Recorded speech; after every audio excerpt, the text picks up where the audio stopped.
Assalamualaikum warahmatullahi wabarakatuh. Sampurasun. Nama saya Eko Malikawak dari kelas 11 IPA 5 dengan karya tulis yang berjudul Peranan Senam Kardio dalam Mengatasi Obesitas.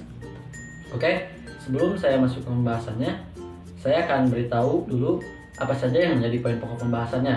Yang pertama, latar belakang. Di dalam latar belakang berisi tentang sebab dan alasan mengapa saya mengambil judul tersebut. Yang kedua, rumusan masalah. Dalam rumusan masalah berisi tentang masalah-masalah apa saja yang berada di kartu tersebut. Yang ketiga, pembahasan. Di dalam pembahasan berisi tentang bagaimana cara saya menyelesaikan masalah tersebut. Yang terakhir ada simpulan dan saran. Ya, tanpa berlama-lama lagi, langsung saja kita masuk ke pokok pembahasan yang pertama, yaitu latar belakang. Faktanya, masyarakat Indonesia banyak yang mengidap obesitas. Berdasarkan hasil riset kesehatan dasar atau Riskesdas pada tahun 2018, prevalensi penduduk yang mengidap obesitas naik dari 13,8% pada tahun 2013 menjadi 21,8% pada tahun 2018. Saya akan mengambil suatu contoh kasus, yaitu kasus Arya Permana, seorang bocah 10 tahun yang memiliki bobot 190 kg.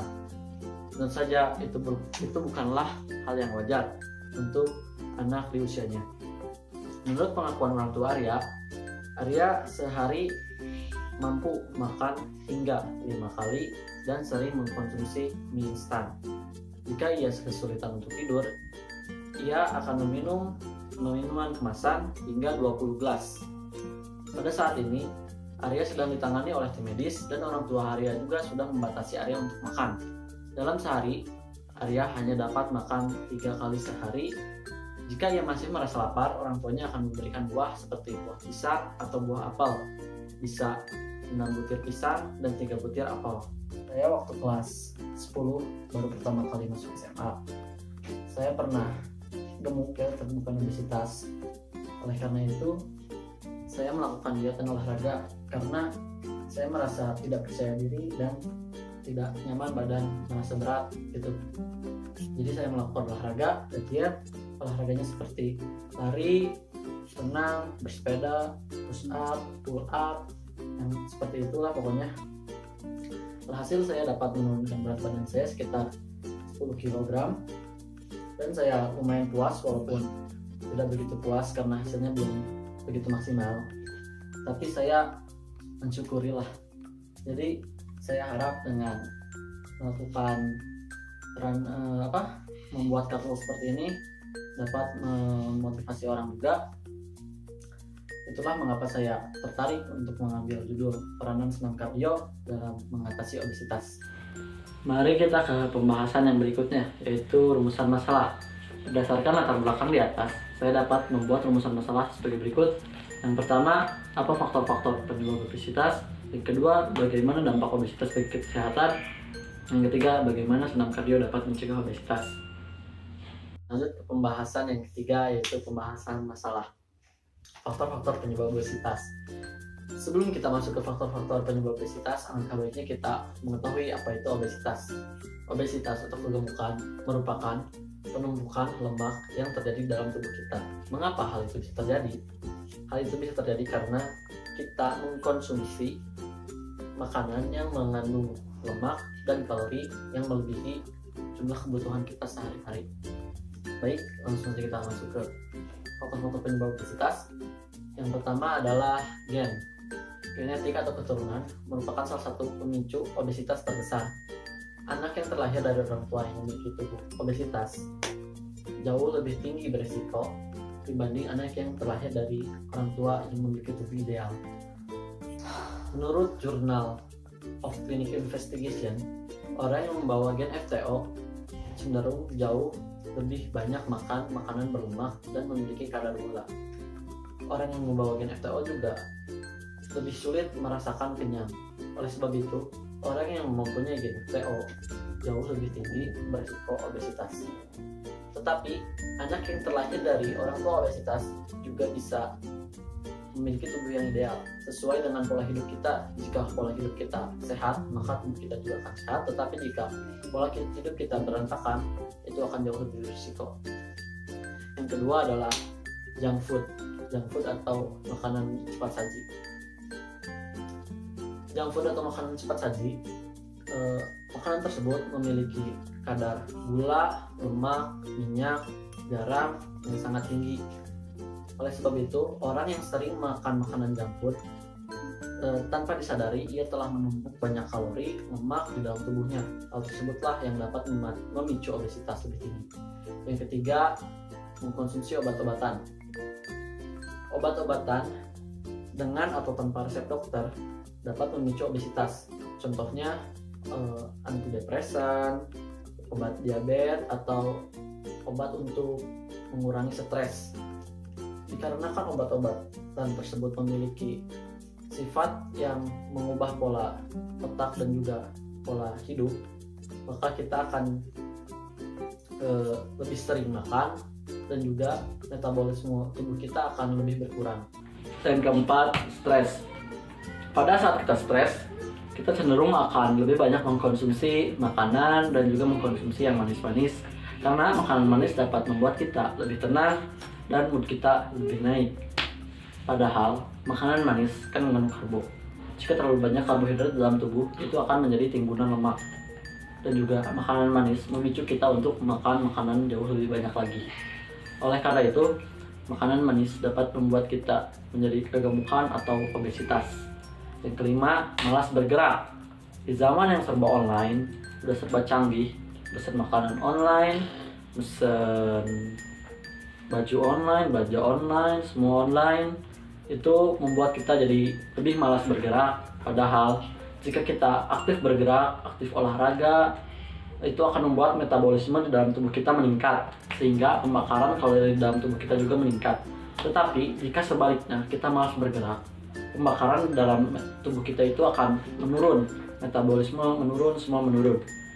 Jadi itu akan membuat kita obesitas atau kegemukan. Yang terakhir, yang keenam, yaitu kurang tidur. Ya, tanpa disadari, tidur juga membakar lemak, membakar kalori. Jadi jika kita tidur optimal 8 jam sehari, itu akan membuat pembakaran kalori dalam tubuh kita akan lebih optimal, lebih banyak. Jika tidak, ya pembakarannya akan lebih sedikit. Tapi jika sibuk, itu baru pulang malam, bisa tidurnya ditambal pas udah siang. Kardio dalam mencegah obesitas. Latihan kardio sangat populer dan juga efektif dalam menurunkan berat badan. Bagi orang yang ingin memangkas lemak dan juga memiliki tubuh yang ideal, latihan kardio ini sangat cocok. Latihan kardio juga bagus untuk pembentukan massa otot dan juga kenaikan metabolisme tubuh. Latihan kardio dasarnya membutuhkan lemak sebagai energi. Begitu pula dengan karbohidrat dan protein. Orang-orang banyak melakukan kardio dalam intensitas sedang atau moderat. Padahal, melakukan kardio dengan intensitas tinggi sangat bagus untuk membakar kalori yang lebih besar. Latihan kardio adalah latihan yang berulang-ulang dan juga menantang jantung. Latihan kardio membutuhkan oksigen sebagai sumber bahan bakar utama. Adapun latihan kardio yang dapat dilakukan, yang pertama adalah bersepeda, yang kedua lari, yang ketiga lompat tali, yang keempat burpees. Bagi orang yang tidak tahu burpees adalah squat rack yang seperti ini. Namun, mengingat bahwa lemak merupakan sumber energi yang lebih efisien untuk latihan kardio, karena tubuh kita mengandung lebih banyak cadangan lemak dibandingkan protein dan karbohidrat, maka latihan kardio lebih efektif dengan menggunakan lemak. Oleh karena itu, latihan kardio dengan intensitas sedang, yaitu 50-70% maximal heart rate atau MHR, lebih efektif membakar lemak. Dikutip dari bodybuilding.com, latihan aerobik dengan persentase di atas 75% atau lebih maximal heart rate akan lebih efektif untuk membakar lemak. Cara menghitung maximal heart rate yaitu 220 dikurangi usia Anda sekarang, dengan cara seperti ini. Akhirnya kita sampai juga ke pembahasan yang terakhir, yaitu simpulan dan saran. Di karya tulis ini saya dapat membuat 3 simpulan dan 4 saran. Simpulan yang pertama, mengapa kita dapat menjadi gemukan atau obesitas? Itu dikarenakan kita mengkonsumsi makanan yang memiliki kadar lemak dan kadar kalori yang melebihi dari kebutuhan kita. Sehingga terjadilah penumpukan lemak. Seiring berjalannya waktu, penumpukan lemak itu akan menjadi kenaikan berat badan yang mengarahkan kita kepada kegemukan atau obesitas. Tetapi bukan karena faktor itu saja, ada juga faktor-faktor lain seperti faktor genetik, kekurangan tidur, makan makanan junk food, stres, dan lain-lain seperti yang sudah saya jelaskan. Yang kedua, obesitas juga dapat membawa berbagai penyakit berbahaya seperti diabetes, serangan jantung, gangguan tidur, dan lain-lain seperti yang sudah saya jelaskan tadi juga. Yang ketiga, senam kardio telah terbukti sangat efektif untuk menurunkan berat badan dan untuk membentuk massa otot dan membuat tubuh ideal. Adapun saran yang saya dapat sampaikan, yang pertama, mulailah pola hidup sehat, perbanyak makan sayuran, buah-buahan, dan kurangilah makan makanan junk food karena makanan tersebut mengandung kalori dan lemak yang sangat tinggi. Kedua, rutinlah berolahraga agar memiliki badan yang ideal dan tetap fit. Lakukanlah olahraga dalam seminggu 2 kali. Yang ketiga, aturlah pola tidur, janganlah sering begadang. Yang keempat, pemerintah seharusnya dapat membangun sarana olahraga umum yang nyaman agar semua orang dapat olahraga dengan semangat. Itu saja yang dapat saya sampaikan dalam video kali ini. Mohon maaf apabila banyak kesalahan, dan saya mengucapkan banyak-banyak terima kasih kepada pembimbing materi saya dan pembimbing teknis saya, yaitu Atian dan Bu Cucu, dan terima kasih juga kepada guru penguji saya, yaitu Pak Reza. Wabillahi taufiq wal hidayah. Wassalamualaikum warahmatullahi wabarakatuh.